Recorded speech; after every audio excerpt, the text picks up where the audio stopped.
মিয়ানমারের বিদ্রোহী গোষ্ঠী আরাকান আর্মির সঙ্গে বাংলাদেশের সম্ভাব্য যোগাযোগ নিয়ে কূটনৈতিক উত্তেজনা সৃষ্টি হয়েছে। সম্প্রতি মিয়ানমারের সরকার ঢাকায় এক কূটনৈতিক বার্তা পাঠিয়ে এই যোগাযোগকে অগ্রহণযোগ্য বলে উল্লেখ করেছে এবং তীব্র অসন্তোষ প্রকাশ করেছে।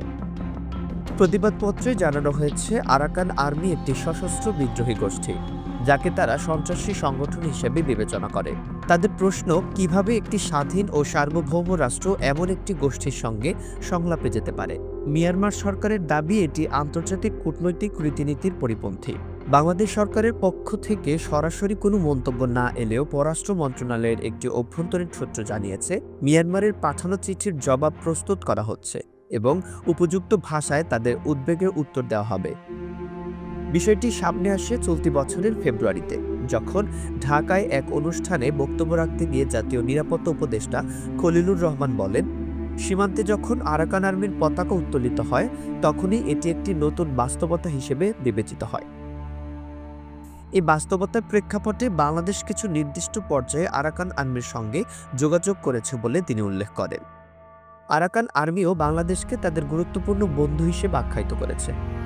তারা মনে করে বাংলাদেশ রাখাইন ইস্যুতে গুরুত্বপূর্ণ সিদ্ধান্ত নিতে পারে। এমন পরিস্থিতিতে গুজব ছড়িয়েছে যে আরাকান আর্মি শীঘ্রই রাখাইন রাজ্য বড় ধরনের সামরিক অভিযানে নামতে পারে এবং তারা এতে বাংলাদেশের সহযোগিতা প্রত্যাশা করছে। তাদের দাবি, বাংলাদেশ যেন একটি সাপ্লাই লাইন চালু রাখতে সাহায্য করে, যার মাধ্যমে রসদ ও অন্যান্য প্রয়োজনীয় দ্রব্য 24 ঘন্টা সরবরাহ করা সম্ভব হয়।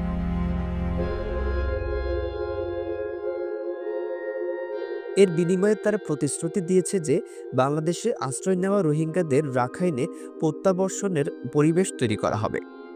এ বিষয়ে জাতিসংঘের মহাসচিব সম্প্রতি একটি মানবিক করিডোর গঠনের ধারণার প্রতি সমর্থন জানিয়েছেন।